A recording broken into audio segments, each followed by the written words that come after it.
safe space. We ain't never give a reason you should hide. Compile all your questions, we taking the quest. Join Tarsha on this journey to discover the rest. Go. Welcome to the Adoption Journey podcast. I am your host, Tarsha Smith, and thank you for joining us on yet another journey. I guess that's what I'm going to call it every week, a new journey. And before I forget, don't forget to go over to Patreon, family. Like, you're going to get everything there. You'll get extreme hip hop classes, vegan recipes, and the podcast, like all of me in one place. So check out the Patreon. Today in the building, we have a mom by adoption or adoptive mom, Jamel. You okay? Okay. Excuse me, I'm sorry. No worries. I had the distinct pleasure to meet her and give her all the love and all the hugs a couple of weeks back. So that was really, really dope. And so, hey, Jamel. Hey, Tarsha, how are you? I'm good. Thank you so much for coming and agreeing to be a guest on the podcast. Yeah, I was excited. I love your podcast. I love like everyone's stories, all the different sides. Like, you've had birth moms and adoptees and adoptive moms, just listening to everybody's different stories. I love it. Right. So, thank you so much. That's the purpose of the platform, just a safe place where everyone can come and tell their story, because everybody has a story and they are all different. Yes. And they're usually wild.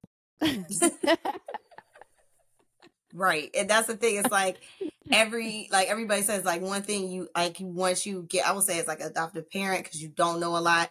Once you kind of like research, not just adoption, but like the reality of adoption, and you get into it, you're like, oh, there's some stuff. Listen, it's some stories. It's some stuff. That's it right there. It's a lot. It's a lot. It can be a lot. So I want to start out and tell me how you decided to become an adoptive mom. Like, where does that story start? So, like a lot of families, we came to adoption after going through like a fertility journey. And for me, adoption was always part of my, part of the things to look at. I wasn't exclusively focused on like IVF and IUI, because we have a lot of in my mom's side of the family have multiple adoption stories. Really? So that was it's not a foreign concept to me. It wasn't like, I didn't have any of that. So, for me, I dealt with infertility for about almost 10 years in terms of like surgery. I had uterine fibroids. I also found out I had some hormonal imbalances. I think that the surgeon I had with well intentions, I think he was a little aggressive. I think he actually caused more damage with the surgeries that he did. So we did an IVF cycle. It was not successful. And I just felt like, I don't want to do this to my body again. It was just, it is a lot. Like, so it's a lot, and infertility is a lot. Like, one of the things, like, it's one of those things, like, if you haven't experienced it, you really have no idea what it's like to experience that, to have the diagnosis, to kind of have what you think is going to happen, not happen, and then to go through the physical, testing, blood draws. When you go through IVF, you are getting blood draws every other day. You're getting transvaginal ultrasounds every other day, different surgery, like all those things, the financial aspect, the mental and emotional aspects, you feel like isolated because you feel like I'm the only person that's going through this. You feel like this outcast, especially when it's like you look around, this person having a baby, this person's having a baby, this person's having a baby. And then people are looking at you like, what y'all, people, what you waiting on? Y'all not going to have no baby. Okay, You're right. And I want people to stop doing that, because you don't know what journey, listen, you don't know what people are going through. I myself am even guilty of asking that question. I've had to check myself. I start asking because you don't know. And most people are very nice, and they're like, oh, we just want to wait, and Yeah. we're not. But you really, And you don't know. you Like, you really could be asking don't know. somebody, they could have just Mm-hmm. heard that their embryos died or they miscarried. Like, you don't. And I feel the same way about people asking single women about being married.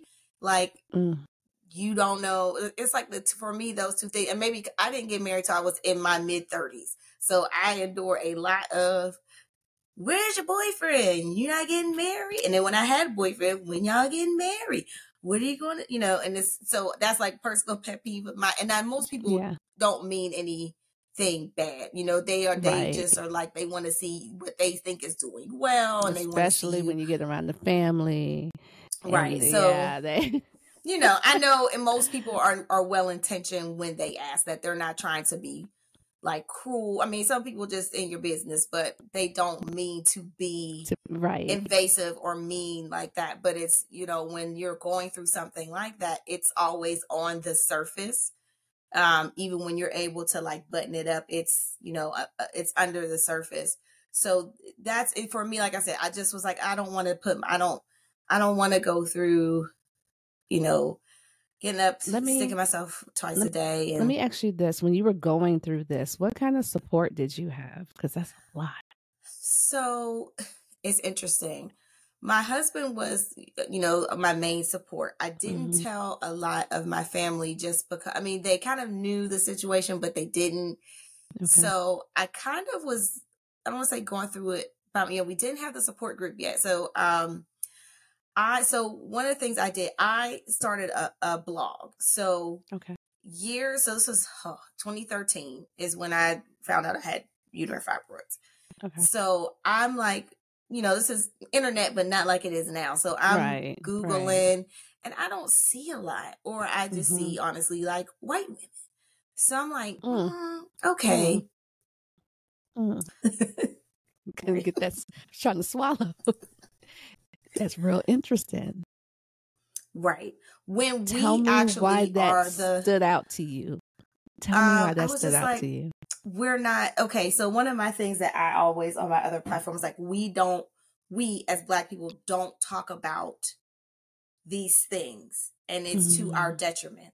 So when I got diagnosed with fibroids, I just was kind of like, what? Because I didn't know. I did most of the typical symptoms like the heavy periods and I didn't have that. I just had to pee a lot. Now, looking back when I was in high school, when I was younger, I had absolutely horrible periods. I would get nauseous, heavy bleeding, wouldn't go out of the house. And then when I was in college, I was on birth control. So that kind of smoothed that out.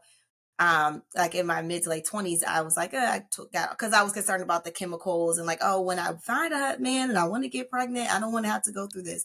So I took myself off of them. And so from that point on, my periods were kind of much lighter than they had been before.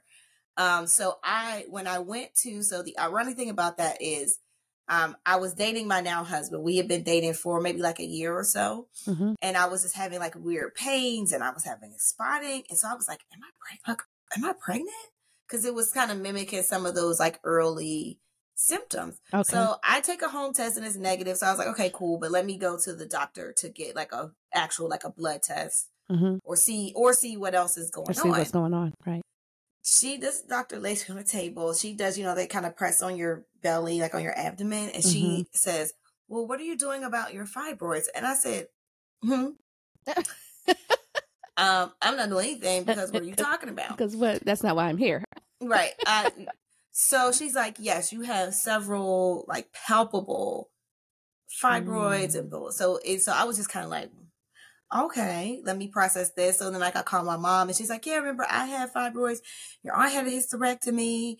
So it's like, I find out this is like all the women in my family have had hysterectomies except for my mother because she refused, but she did have a very large fibroid.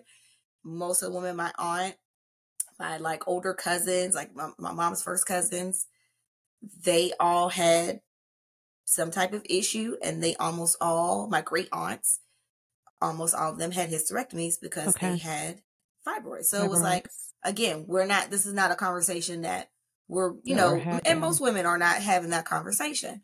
So I have the surgery, get rid of fibroids. So in all that, like I said, didn't see anything. It was mostly like spaces. It was probably mostly white women. And I was like, I don't see anything. I was like, I want to kind of talk about this because I don't see anybody talking about this. I was like, I'm going to do a blog. I mean, WordPress, that told you how long ago it was. You're My little right. WordPress blog on, and I used to just like research and write up, like kind of like blog my experiences, like going to the doctors and the surgery and things like that. And also the research, like I would research and like issues that were going on at the time. Like I remember one of the big things was what was called like a power morsulator. So they would take the fibroids, like if it was big, it was like this like blade, and it would kind of like break down the fibroids if they were large. But there was an issue because it would spread, and if they were like cancerous and they hadn't been tested, then women would get cancer. It was a small percentage that this was happening to, but it was like a big thing at the time. So like talking about those kind of issues, and then Instagram came about. So then I had like the Instagram page. So I was able to kind of like do more like photo blogs and talk about different issues. So the actual blog kind of faded out, and I kept the Instagram page. It was called, well, it's still up. I just don't use it as much. Maybe Mama. Cause I was like, I'm not a baby mama. I'm a maybe mama. So I got blogs. So it started with the fibroids and all of that. So then I started to chronicle my infertility journey, especially when I did my IVF cycle and, like the whole thing. And there is like, so I did find, like I said, it's like 2013, 2015.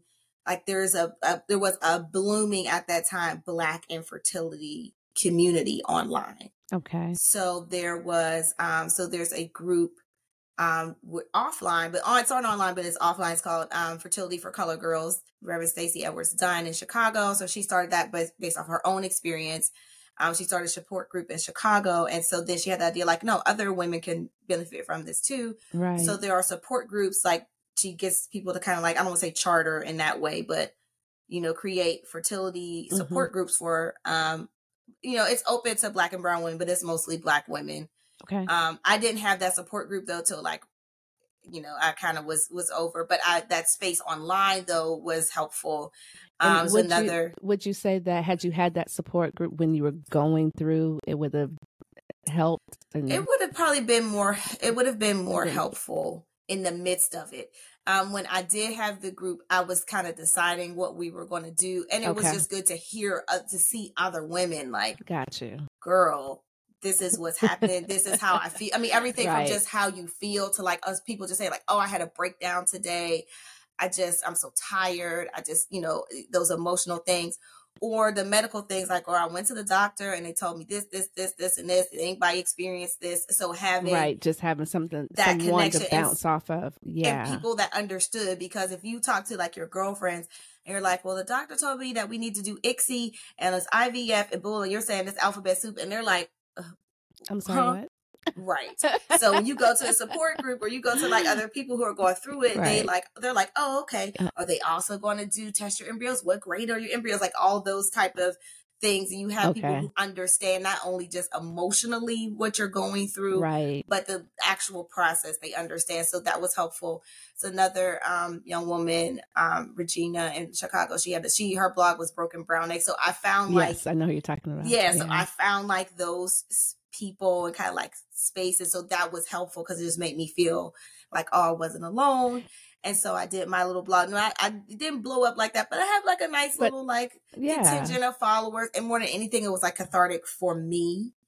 And I always just felt like, I don't care if I have like 2 followers. Like if this makes you feel seen or validated or whatever, or this gives you some knowledge, then and that's why I wanted you to touch on that whole support thing, because somebody's listening that's where you once were, and they don't know their resources. They don't realize the resources are out there. So that's why I want you to talk about now that. There's so many more. So many people who like are doing like I did, like Instagramming and like vlogging their infertility journey.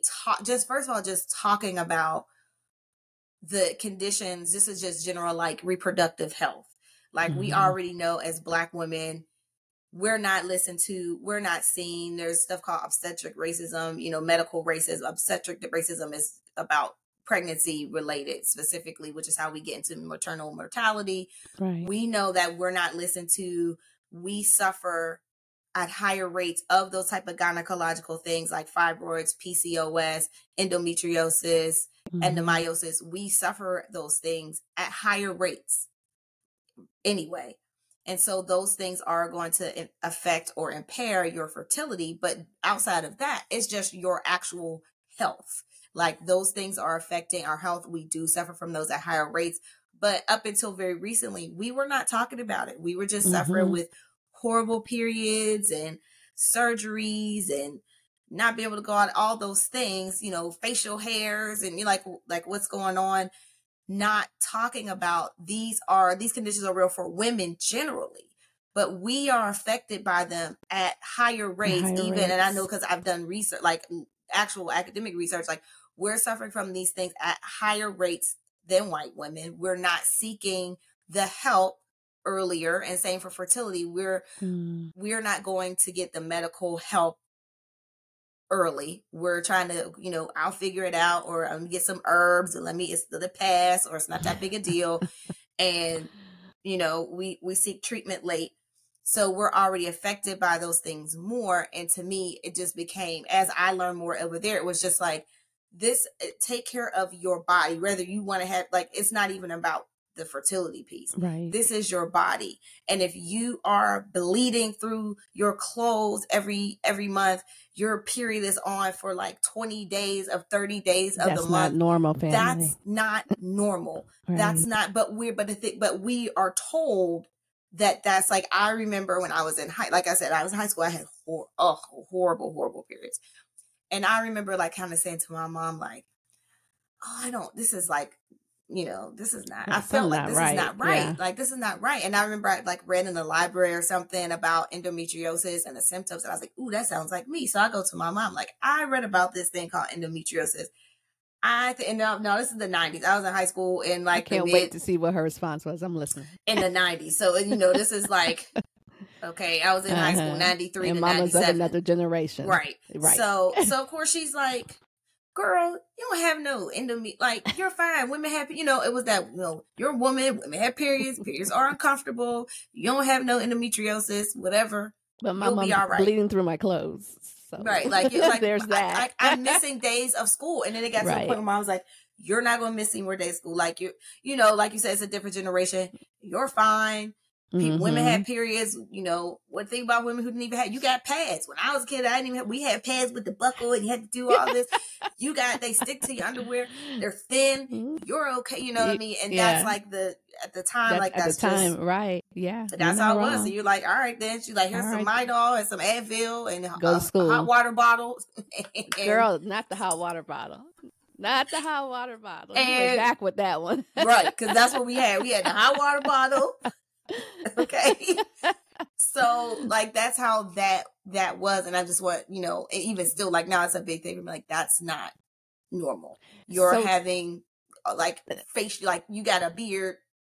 That's not normal. Your hormone levels are upside down. Right.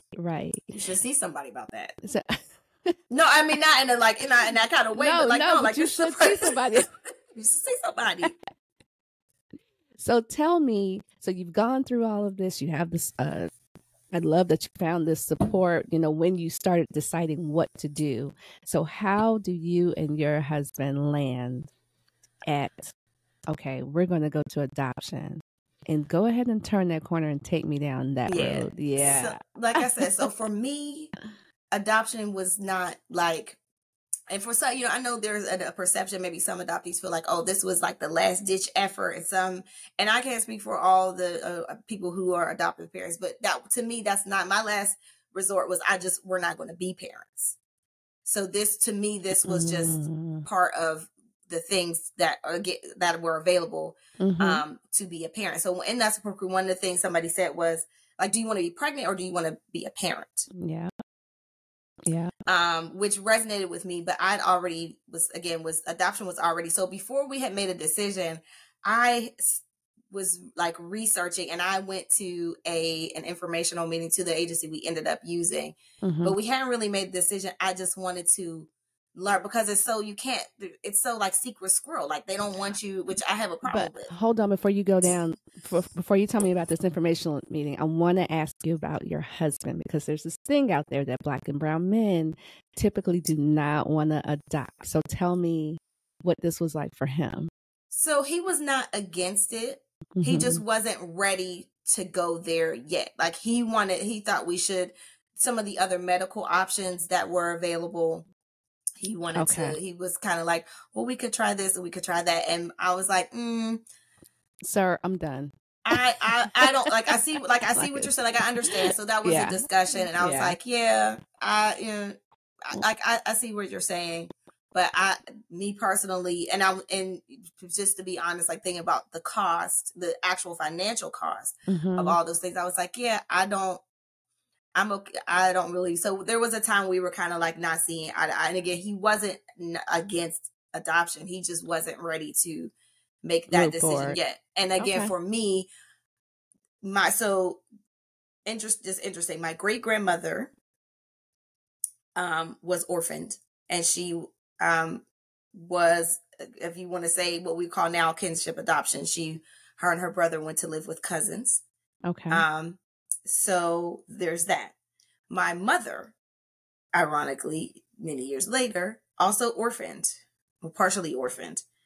And she and my youngest aunt, because they were the youngest too, another, what we would now say kinship adoption, went to live with aunt and uncle because they already had like 4 other kids. So they were like, just bring them on. Was 2 more.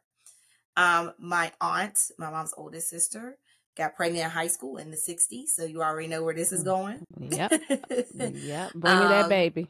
Right. My grandmother. And so my grandmother's vision was for my aunt to go to college. Like my grandmother, like a lot of women at that time, she did housework. She was a domestic. So she was like, nope, you're going to college. Right. Bring me that baby. My aunt pops up pregnant senior year. No, ma'am. So, like I said, we all know the 60s was hush hush, keep you in the house.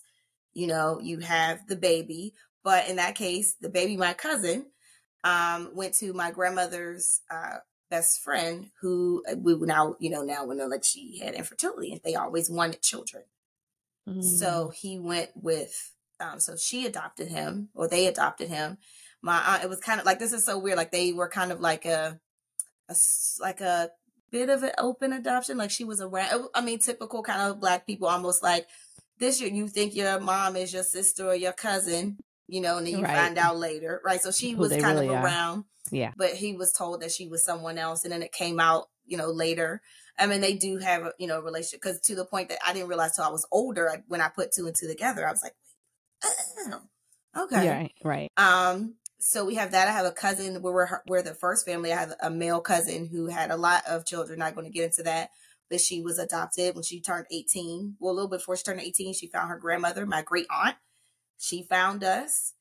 We were happy to have a family reunion that year. Her grandmother, my aunt, invited her to family reunion. And it was like, for those of us who were younger, we were like, oh, we got another cousin. Hey, girl, welcome. And then also, ironically, my aunt, who was kind of forced to place her child in the 60s, her husband had a daughter who had a son whom she was not able to take care of. It was like a whole, kind of like, services were involved, CYS services were involved. And so he was, again, kinship through foster care placed with them. So she now is parenting at like 80 years old, parenting a teenager. But she's had him since he was 6 months old. So to me, again, as you said, like adoption, whether it's all like around, former kinship, or kinship, was in my family. around, and I have a close friend, a close college friend who's an adoptee. So it was just like, okay, like it didn't, definitely not a foreign concept to you. I won't say it didn't mean anything. It wasn't anything like strange to me or anything for me that had any like taboo or stigma to it. It was just like their family, because I think of my family who are, in adopted. It's even though they are technically family, blood family, except for, like I said, my cousin who found us, who we didn't know her.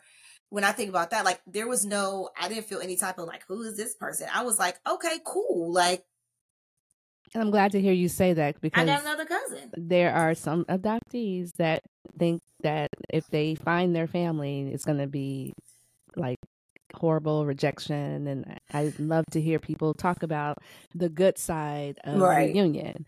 So now I will say, like I said, so she found her grandmother, so my great aunts and uncles. Now some of the older generation might have been a little more because Yeah, because my secret's out now. What are Right. you Like, so doing? they would have Right. been a little more like, but again, her grandmother, my great aunt, was excited to meet her because, again, with her son, who was the father, like, he just had, he had some, it was just kind of in the streets, basically. So he has multiple children, and it was just like, we're glad to, like, that the ones that we didn't know existed, we're glad We're to glad to bring you find in them to and the bring them fold. in. Right, And so, right. like, yeah, she is part of our family. In fact, she has done most of, like, some of the genealogy work on that side, like, probably because she missed, not growing up in our family. Right. It's been something that she's really been into, because the rest of us haven't really, like, done that work. And she's done a lot of work on the genealogy of our family. Right, because she's trying to learn who she is. Right, so you go to this information session. Yeah. At the adoption agency. And yeah. Yep. Oh, okay. What happened? And so, like I said, I kind of, like, I won't say I went rogue, because we were still in the discussions. We had not figured out what the next thing was. Were we going to be child free? We just going to do child free? Are we going to try this IVF again? Like, we hadn't really. And I just wanted to know, because you couldn't, there's not a lot of information. Like, how does this even work? Like, what is happening? Like, how does it work? How do I get started? Like, what? So I went, this was obviously pre-COVID, went in, and it was interesting. They kind of, like, explained the process. And I was like, okay. Private adoption? Like, private. Yes, this was a private agency. So I was just like, okay. I liked them, but again, like, we weren't ready to, like, start anything. So they emailed kind of like a follow-up email a couple of days later. And I was like, oh, we're not, I just wanted the information. We're not really at that place yet. I just wanted to know, learn some information. Another thing that was said there was like, even if you like us, the things that we're saying here, don't just go with us, explore, go to other information meetings with other agencies, because every agency is different. And I kept that in mind for later once we, went down that path. So that was maybe 2018. Okay. And so, like, again, like, we're just kind of having these talks, figure things out. Then here comes COVID. So we're just having, and it was, to be honest, it was kind of a tense time, because I'm ready to do this. My husband's still like, let's talk about this. And so there was a lot of, like, discourse. And I would say that's one of the, like, a positive of COVID. Like, my husband still was considered essential. So he did leave the house to work, but he did like 12-hour shifts and then 2 days off. So we had enough time apart to, like, be apart, but time to chill together. So we had a lot of discussions, and we had a lot of, like, talks about family, and, what do we see, and I had asked, like, are you okay? Like, are you okay with just us being, like, fun auntie, uncle? Like, we pick up the kids, and, he was like, yeah, I'm okay with that. I had to, so I have been in there. So I also have been in therapy, for multiple things. Like, we had moved to where we are now. It was like a new location. I'm going through like IVF, and it was just a lot. So I have been in therapy, kind of like working through multiple things, especially kind of the grief and loss, because there is grief and loss associated with infertility. So there is something called infertility trauma, which, again, like, there's research that says, like, going through infertility, a lot of people have depression levels that are equal with those with, like, chronic diseases, like, terminal diseases like HIV, AIDS. So there's a lot of, like, depression, stress, feelings of loss of control. And I say this, like, in this academic way, because I've researched it, and we can get into that later. Like, you do have those feelings, and there is, the biggest thing is grief and loss, because you are grieving whatever you thought parenthood was going to look like, or just your life, not even parenthood. You have this vision of what you think your life is going to be. And it's not that.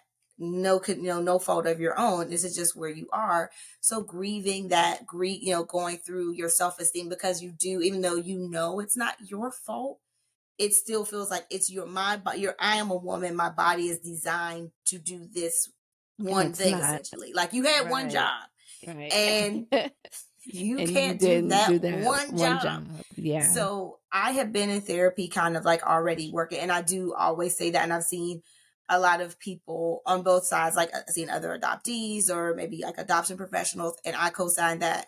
1,000% as someone who has been through infertility. No matter what you decide to do, if you don't parent, if you end up getting pregnant, if you adopt, no, you have to work through that stuff.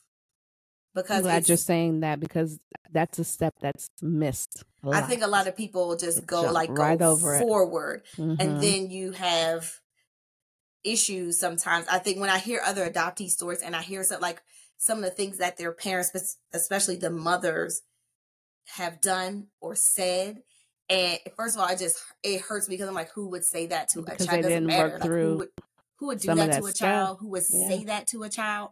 But then as somebody who's been through it, like, there's stuff that you didn't. Yeah. Man, especially the older generation, some of those people, they didn't know. Right. And especially in the Black community, we are just going to therapy. Right. Just now. Right. So they weren't going in the 60s and 70s. They were not. 80s. You weren't going to therapy. You were like, I'm going to be all right. Or I'm going to pray about it. I'm going to pray about it. We're going to keep it pushing. Right. And it's like, and I hear those things and it really it breaks my heart because again, just somebody who likes children and used to work with children, that's just generally, I don't like people who mistreat children like that. Gets to me in a way that I can't explain. And like I said, because I've worked with children, I used to be a first grade teacher, that just people who are mean to children or mistreat children. And sometimes, and people would go through this, not have therapy, and then just whatever's on the inside, this is what's coming out. It comes out in all those different ways. The things that you say, the things that you do. So I think the child is the one that and they catch the brunt of it. They catch it, right? Because you're unhealed, and that part. You're unhealed. Pray and go to therapy. Y'all already know. I already told you. Pray and go to therapy. Can do both. God created therapy. The therapist. Come on. He blessed somebody with the intelligence and the schooling God put to them do here it. to do it. So y'all stop skipping that step. And FYI, there are therapists who are also faith-based parents. That's right. I had one. In fact, she left to go into full-time ministry, and I was like, no. Praise the Lord, but also, no. Don't go do come back. Not your calling. Come back. Not come back. No, and she was such a great therapist. She was such a great therapist. That's but hilarious. That was a calling on her life. She wanted to go into ministry. For that. Full time. And, like I said, it was, and that's one of the reasons she was so great. It was the science and the academics, but she also brought in the spiritual part of it. So for those who have those that need there are therapists who integrate both. So that's not an excuse. Go to therapy. Go to therapy. That's sure. So you guys get to this point. Yeah. So we get there, and you get there. So what does your adoption process look like? So I reached back out to so I took their advice. I knew that the agency that we ended up going with, that was first place, I knew we were going to go with them. First of all, I had, in my support group here, myself and three other ladies charter a support group here in this area, in the Philadelphia area. So having that, there were two people who worked for that agency, but on the foster. So this agency had a private side and then a foster, they worked in the system side. So they worked on that on the other side. And they're like, no, they're really great. And that's how I found out about this agency. But I took their advice and I did go to some informational meetings with other agencies. Did not like the things that I heard about. There were two things that didn't sit well with me. So I will never forget sitting on the Zoom, and I think I was like, okay, I'm going to log out of this meeting right now because you're a no. First thing was how they approached interracial. It was some language they had around interracial adoption.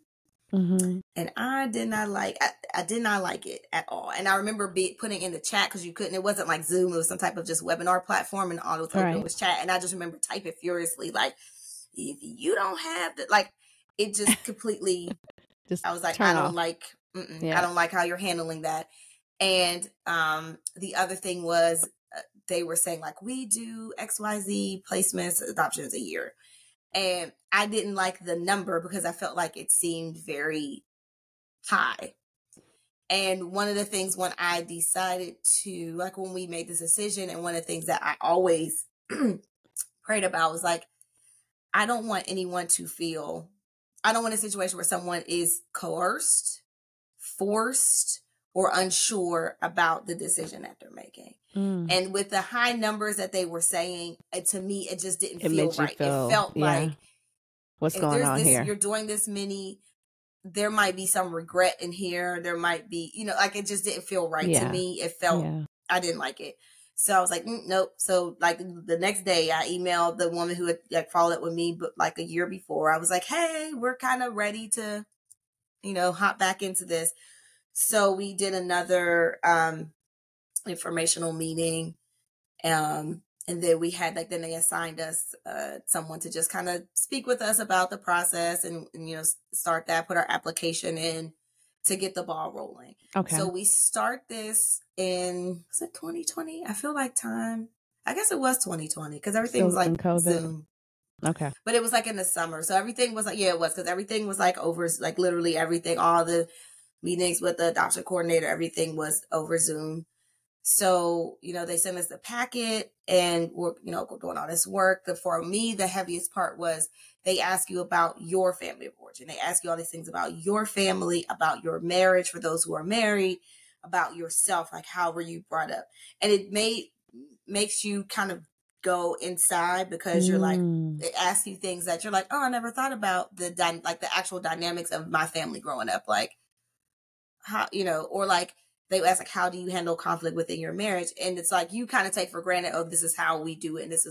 And then when someone asks you and you think like, well, are we doing this in a healthy way? How often do we, it's the things that you kind of take for granted. It makes you start doing that inner work.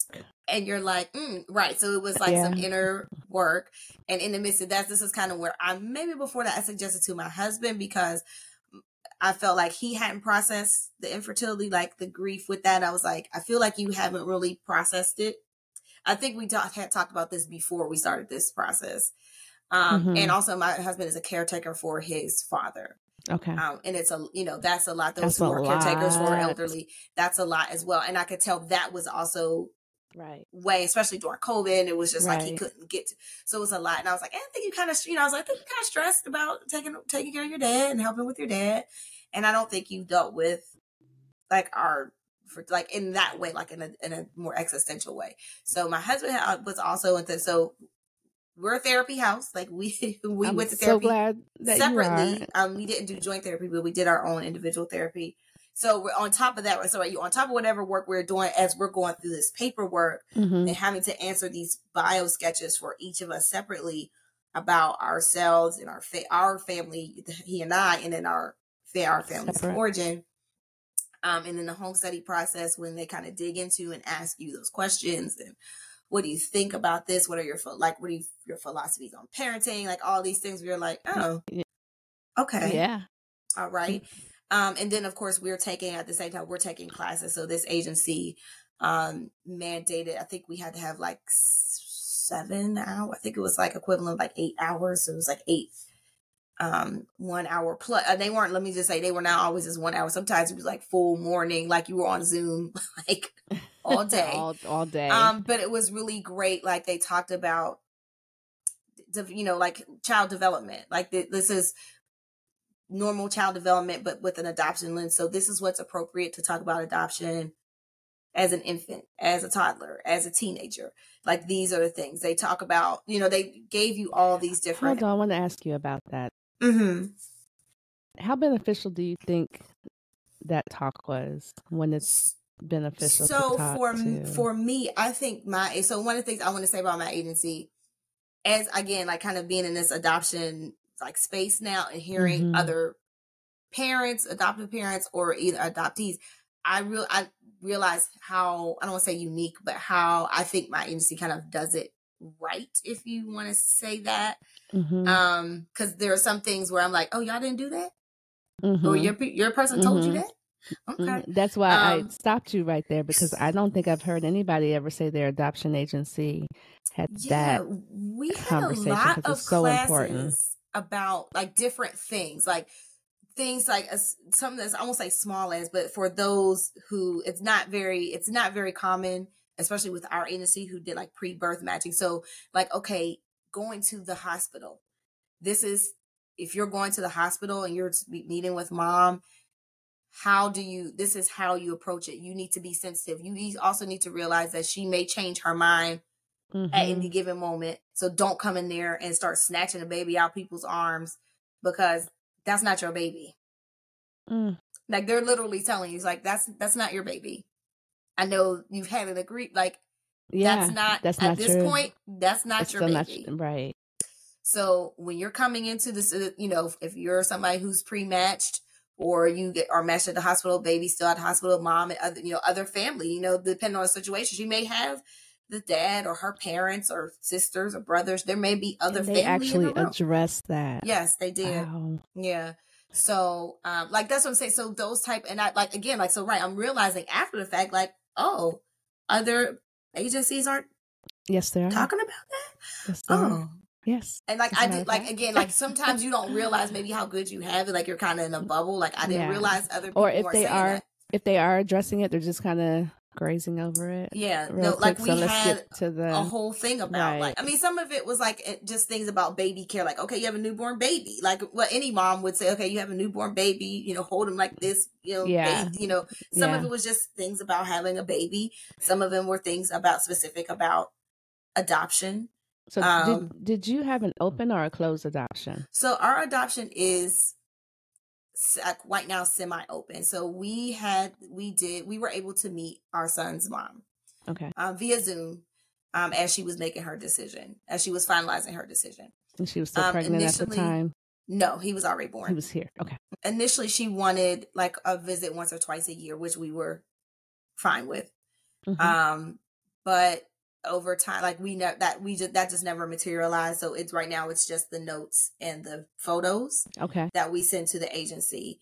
And for me, I know that she, whatever, given the circumstances, I know she's processing right whatever whatever the circumstances were, how her feelings, she's processing that. So she may come back around, maybe not. I do know she set the legal paperwork that when he's 18 he can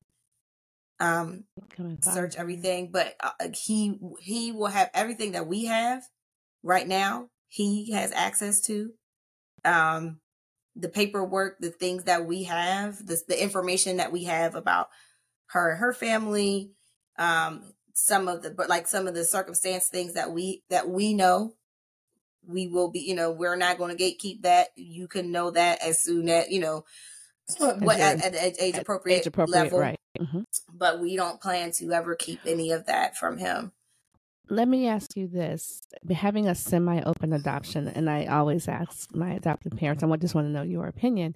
Do you think that that is going to be confusing for your son? I don't know. It's kind of hard to say. My son's only 2, right? So so it's hard to say what he'll think. Unfortunately, we don't have, it's like one way. We don't have any pictures of her or her family. Gotcha. So unfortunately, I can't be like, this is so-and-so. Okay. So it's more like you have the information to give him. You don't necessarily have pictures. Yeah, we don't have pictures. But he can pictures. grow up knowing what it is. Yeah. And I think as an adoptee that grew up knowing what it was, that's going to be beneficial.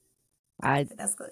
Yeah, my parents never lied to me about that. I always knew. Yeah. And I was not ever upset about being adopted. I was not, was not ashamed to be adopted. That just is not my testimony. And that was never mine. And that's what we don't want for him. So yeah. I never want him to feel like he's different. I mean, you're different because it's not everybody's story, right? But I don't want you to feel like you're outcasted or there's something wrong with you. No, there's nothing wrong with you. There's nothing wrong with, and I also don't want him, of course, I can't control how he feels at any time, right? Yeah. But I also don't want him to have like the anger at her. Like, as he gets older and we process that more, we could talk more about it. I didn't have that. And, again, it's me. I didn't have that either. And I say this often on my podcast. I can't explain why I was never mad at her. Right. I just wasn't. And it may have been the fact that I knew growing up. It could have been the fact that I was living my best life. Right. I had a great child. Right. I heard like you were living a life. You had cousins. Y'all were out here. Like, listen, and still are. And still. I love and it. Still. And so, and then when I did meet them, I was like, thank you, God. I get it. I understand. I get it. I get why you did that. I get it. And I'm still not mad. There's some people I've heard that say, I don't care what the circumstances were. I would rather have been there. That's not my testimony. Yeah. And I will say, for me, and I think for some, like I see in some like online spaces, like as adoptive parents, like I know for me, I didn't know that there was like this other side. So we're in the midst of this, and I don't even know how I fell into like a maybe like a Reddit thing, like somewhere I fell into this, and I was like, say what now? Like I just because you don't know that, even though I had adoption in my family, a lot of it was kinship. There are some that were like outside, but it was I didn't know that there was that kind of thing. Now I will be honest, some of the people in my family who are adoptees, I see where it affected them. I don't think they're angry or upset or anything like that, but I can see where the circumstances, but also I know the circumstances, so I can I can see where when that happened, I can see where that would make me feel that type of way. Now I can speak to that. Like I wasn't angry or anything, but as I've gotten older and I understand this thing more, I can now say, oh, okay, I understand now why I responded like this, or why I was like, I get it now. But this is as an adult. Now, like I said, now that I know more, I'm like, that makes sense. That they do that. And so when I discovered that there's like this other side where people that were like abolitionists and like being like they're and I'm just like, me too. Clutch my me. I was like, who, me? I didn't. But then also, and as I read, I'm like, as I kind of read more, once the shock kind of was like, okay. Then I was like, okay, now I can kind of like read or listen with a different understand what's ear. happening And I'm here. like, okay, like in some of this, some people's stories, I'm like, I would be pissed off too. And that's why this happened to me, or I found out later that this is like when I hear people say like their mom was lied to, and people are like, oh, they told my mom I died. And they whisked me away to another family. Like, oh, I'll be very pissed off too. The mom, the birth mother should be pissed. Everybody's story is so different. Right. That's why I just say that's just not my testimony. Right. But there are circumstances out there where they have every right to be angry. Absolutely. For sure. And so like finding that side was kind of like jarring. It is. But like I said, I took it in, and I think there was a point where I took in too much, because even once we had him, like, I couldn't enjoy, I would say, couldn't. I was so worried about like, am I doing this? Am I doing that? Is he going to think this? Is he going to think that? Don't do that. That I wasn't right. And I had to say to myself, no parent, whether they're the biological parent or not, can control how their child's going to feel about you as their parent or their circumstances. All you can do is do the best you can. I have the information. I have the knowledge. So, and then you have us. Right. And I have, like I said, and then by being in this place, I met other adoptees, and they're like, and like I said, I made a friend with an adoptee. We were like, we're just hanging out. And it was something that she said. And I was like, oh, because in my mind, I was like, that's how I'm going to do it. That seems like the right way. And it wasn't something I said to her. It was just something she happened to say about like having the conversations. Like when you get older, like her parents, like, whenever you want to talk about it, I'm here. And she's like, but then I felt like it was on me, and I knew what my mom had gone through. So I didn't want to bring it up because I didn't want to make her sad. So I'm like, I didn't think of it that way. I'm thinking as a parent, I'm having an open line of communication. Like, you can talk to us about it anytime, which, okay, but maybe there are times we need to breach the subject because you might feel a little like, I can say this. You know what I mean? Like, so I was insensitive to that in my early 20s and my teenage years when I started really asking a lot of questions, just because I was young. Right. And as I got older, I became more aware of that concerning, my parents. But they also were very supportive in me doing the reunion and, both times when I went to go find them. So I think it's just a matter of, you just got to meet people where they are. Where they are. Yeah. And that's what I've come to like. I can't predict how he's going to feel. I can just The only we thing could you just do what can we can do. is tell him, and I know you will. And, so he grows up knowing, and he's not ashamed, because it's nothing to be, well, personal opinion, it's nothing to Right. be ashamed of. Right. I was, I talk about it all the time, how proud I was, and still am, Yeah. to Like be he adopted. I knows was telling the world already. at He knows the 2. Oh word my gosh. adoption. Or I say he knows the word adoption. Like he probably doesn't. Now he's getting a little bit older, I think. So we started with such like books about family. Like there are a lot of books now with different types of family. Like that explain, so sometimes a mom and dad, sometimes it's 2 moms, sometimes it's just the dad, sometimes people live with their grandparents.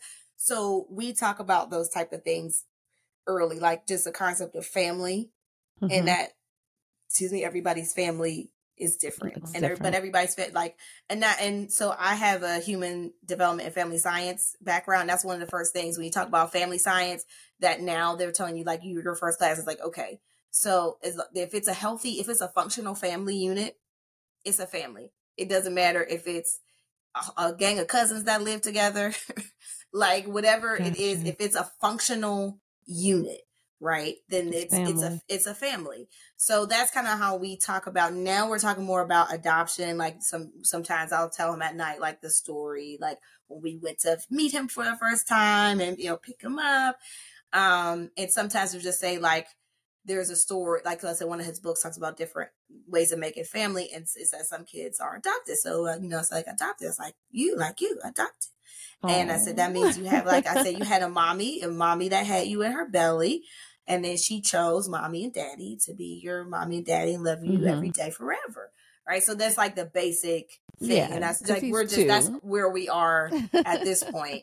But completely plan to talk about it. And we're so completely supportive of him finding, if his, first mom doesn't reach out while he's, before he's 18 and they don't have connection before he's 18, I'm totally supportive.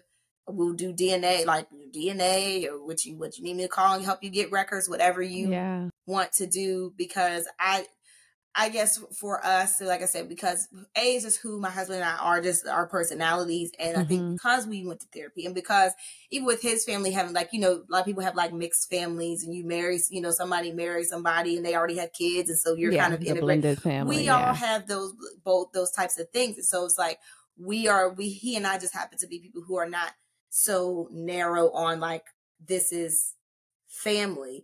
So I don't think feel any type of way of, like, I'm not threatened. Like, if I get an email tomorrow from an agency that says his mom is around, she'd like to talk, I'm not going to go into like panic, but now he's not going to love me anymore. And that's not how I feel about it. Like, that's not how I feel about it. She is his mother, just like I'm his mother. We're different. We're moms in different ways, but she is his mother and I am also his mother. Right. And that's okay. Like, that's okay. I don't feel any type of way about that. I love that you're putting that out there, because people need to hear that, because there's some people that would be totally threatened by that. And it's no reason to be threatened by that. And I thought about it I was just thinking about it the other day, and I was like, at some point, whatever point it is, that if he ever gets into reunion, it's like, I'm also not threatened. I get to see him every day. I get to see his development. He gets to make me look, because he has personality. Okay. Like, I get to, we get to experience him every day. I get to hug him every day. I get to, like, watch him laugh every day and grow, and see him grow and discover. I get to do that every day. She's missing out on those things. Yeah. So if you see him twice a year and he hugs on her and she's excited, like, what does that's not threatening to me.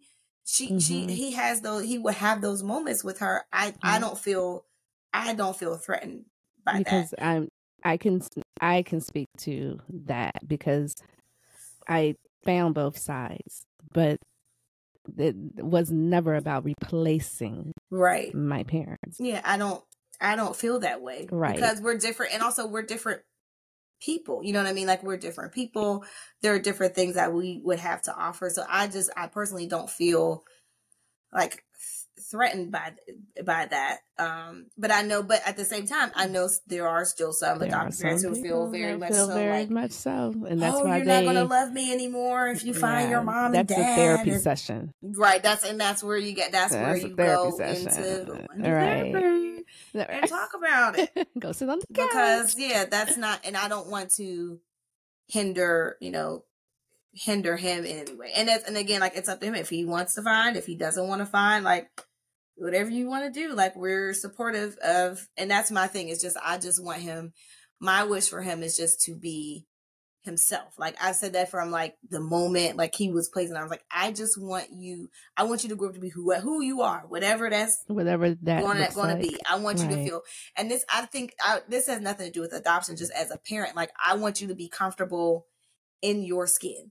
If you're the weirdo in the group, be the weirdo in the group. If you are the bougie person that want to have it, whoever you're going to be that.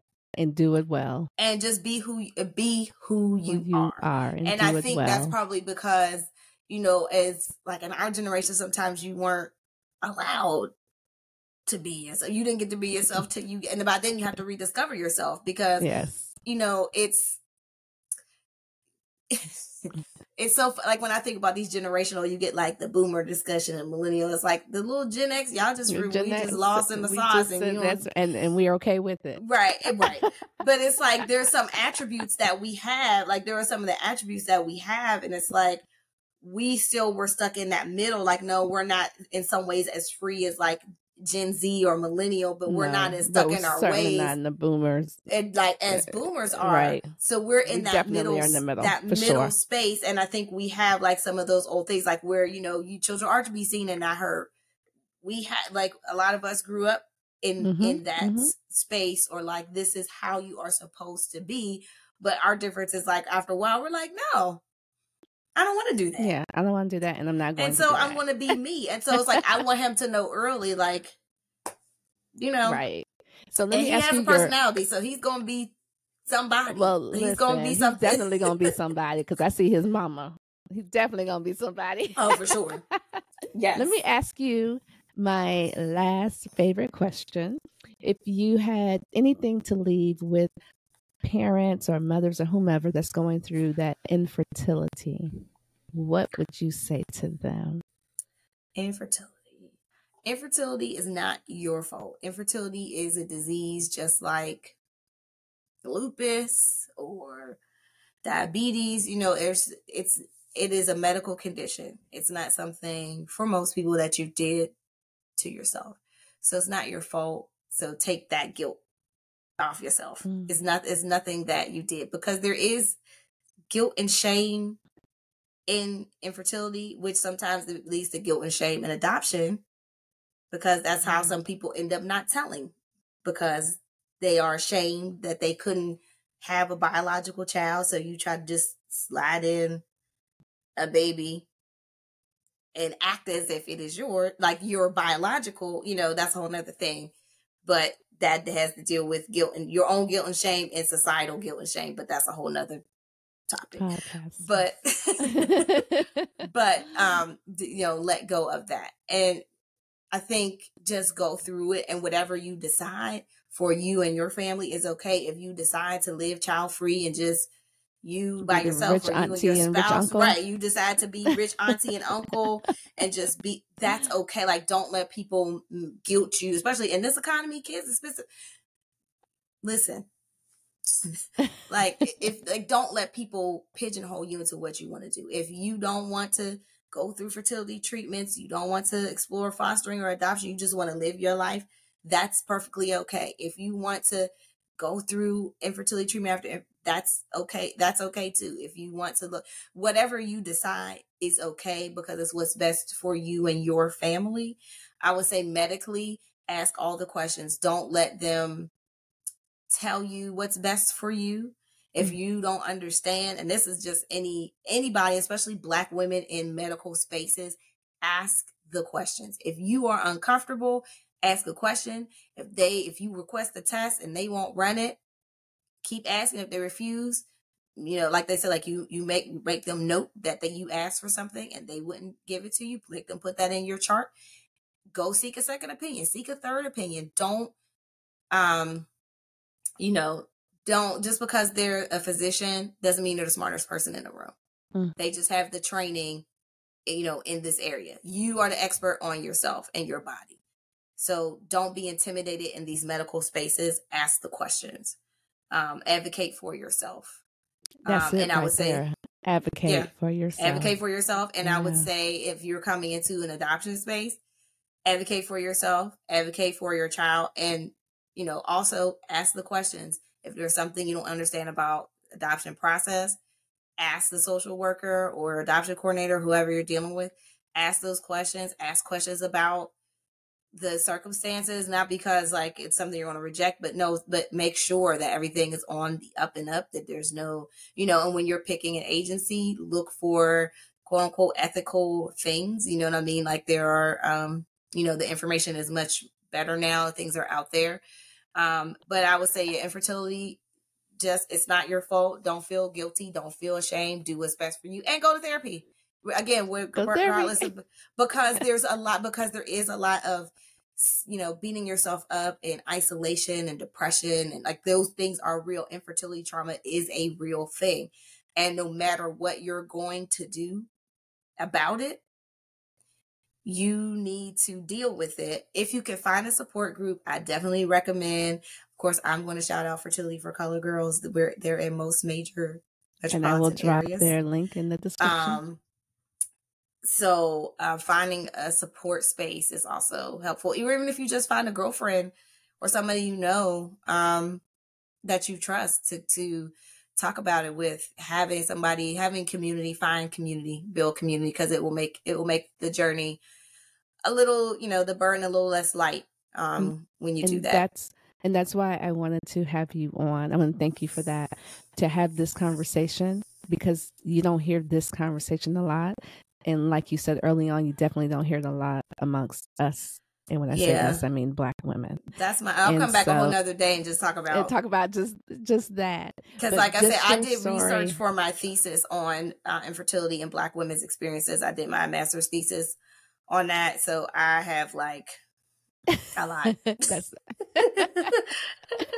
A lot of data.